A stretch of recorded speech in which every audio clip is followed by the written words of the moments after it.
Assalamualaikum warahmatullahi wabarakatuh. Perkenalkan, nama saya Andy Hermawanto. Pada video kali ini saya akan membawakan suatu materi dari tugas besar 2 Bahasa Indonesia dengan judul Peran Musik Terhadap Kecintaan Berbahasa Indonesia.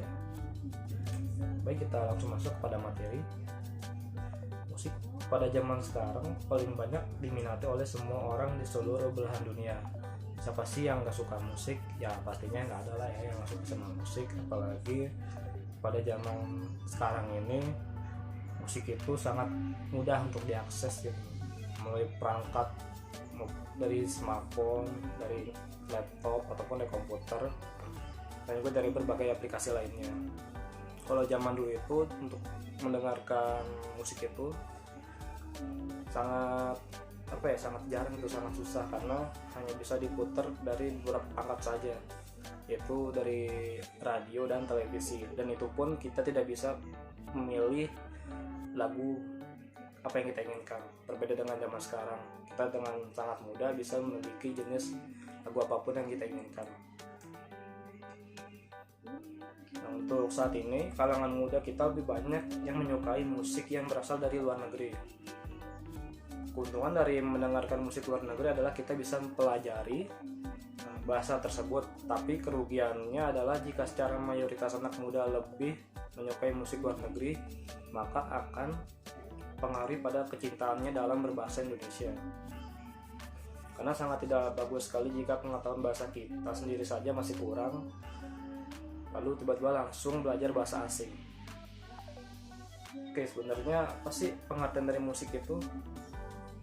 Musik adalah suara yang disusun sedemikian rupa sehingga mengandung irama, lagu, nada, dan keharmonisan, terutama dari suara yang dihasilkan dari alat-alat yang dapat menghasilkan irama. Nah, sebenarnya untuk di Indonesia sendiri yang lebih populer itu adalah musik pop dan dangdut. Nah, dangdut itu karena berasal dari Indonesia, itu lagu asli dari Indonesia. Nanti untuk musik pop sendiri kebanyakan penggemarnya adalah kalangan remaja, dan untuk musik dangdut itu paling banyak digemari oleh kalangan mungkin kalangan orang-orang tua ya, seperti ibu-ibu dan bapak-bapak, karena pada zaman mereka itulah dangdut lagi top-topnya. Berbeda dengan zaman sekarang yang dimana musik aliran pop itu lebih populer. Untuk alasannya sendiri adalah kenapa zaman sekarang itu musik pop lebih banyak digemari, karena menurut saya ada beberapa alasan. Yang pertama itu musik pop selalu memunculkan lagu-lagu baru, ya seperti K-pop lah gitu, seperti itu, dimana mereka itu sering sekali memunculkan grup boy band dan girl band yang baru, yang dimana juga membawakan lagu-lagu yang baru. Yang kedua itu para penyanyi banyak yang berusia muda. Ya jelas karena mungkin target mereka itu adalah anak-anak muda ya, jadi lebih banyak itu para anggotanya adalah masih berusia muda. Yang ketiga itu para penyanyi banyak yang memiliki wajah tampan dan cantik. Ya ini cukup sangat jelas sekali karena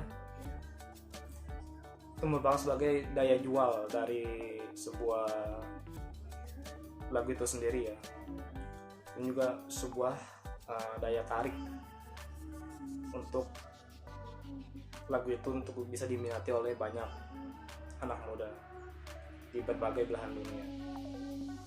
Yang keempat, banyak membahas tentang cinta. Nah, ini merupakan suatu masalah tersendiri dalam kehidupan anak muda. Nah, itulah beberapa alasan dari saya kenapa lagu K-pop itu atau lagu pop, tapi sini saya lebih khususkan kepada lagu K-pop ya, atau Korean pop, yang dimana lebih banyak disukai oleh para kalangan muda. Lalu berikutnya, pengaruh musik terhadap kecintaan berbahasa Indonesia.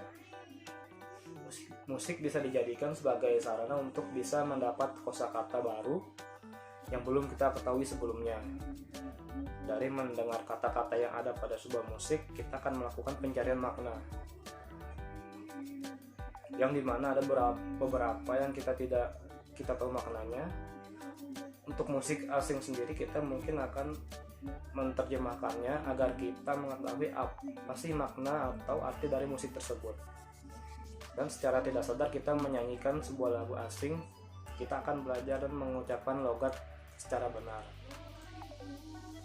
Nah, dari sinilah orang-orang akan bisa atau memahami bahasa asing, lalu mulai menggunakannya di kehidupan sehari-hari. Biasanya orang-orang akan menggunakannya di pergaulan karena dianggap lebih kekinian dan lebih keren.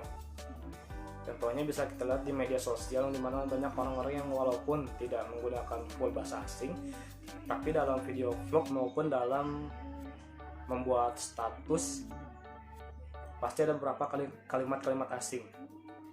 Hal ini menggambarkan bahwa mereka bangga dan menganggap keren jika menggunakan bahasa asing. Tapi di lain sisi bisa saja mereka menggunakan bahasa asing dengan menyebut kata-kata tersebut dengan tujuan agar mempermudah dalam penyebutan untuk menyampaikan sesuatu. Jadi ada beberapa orang yang mungkin mudah gitu menyampaikan sesuatu dalam bahasa asing dibanding dalam bahasa Indonesia. Sebenarnya dengan menyukai musik dengan bahasa asing tidak selamanya akan mengurangi rasa cinta kita terhadap bahasa Indonesia. Oleh karena itu, sebagai kalangan muda penerus bangsa, kita haruslah memulai segalanya dengan kecintaan terhadap tanah air. Agar saat kita mempelajari banyak hal yang berkaitan dengan asing, kita tetap cinta terhadap tanah air dan tidak mengurangi rasa cinta kita terhadap tanah air. Baik, kesimpulan dari materi ini adalah bahwasannya musik dapat mempengaruhi kita bukan dari segi bahasa saja, tetapi juga dari gaya hidup. Jika seorang mendengarkan musik secara terus-menerus dan berkelanjutan, maka orang itu akan bisa meniru gaya si penyanyi atau idolanya. Si pendengar akan larut dalam musik yang didengarkannya sehingga sangat berpengaruh kepada kehidupan sehari-harinya. Lalu kemudian lanjut pada peniruan budayanya. Nah, dari sini ada kecenderungan untuk lebih mencintai budaya dan bahasa asing ketimbang budaya dan bahasa sendiri. Mulai ada rasa bangga jika kita meniru budaya atau berbicara bahasa yang ada pada musik tersebut. Karena sejatinya manusia akan meniru apa yang dilihat dan disukainya. Baik, saran saya yaitu sebagai kalangan muda dan penyuka musik tentunya, kita tidak perlu berlebihan dan fanatik dalam menyukai suatu karena dapat menimbulkan dampak negatif bila sangat berlebihan. Jadi karena musik sebagai sarana belajar dalam memahami bahasa dan perkaya kosakata. Walau bagaimanapun, bahasa Indonesia harus dijunjung tinggi derajatnya di negeri ini. Jangan sampai derajat bahasa Indonesia lebih rendah dari bahasa asing di negeri sendiri. Walaupun tanggung jawab kalangan muda sebagai penerus bangsa untuk bisa mempertahankan bahasa kesatuan kita ini. Baik, demikianlah video dari saya. Semoga bermanfaat. Wassalamualaikum warahmatullahi wabarakatuh.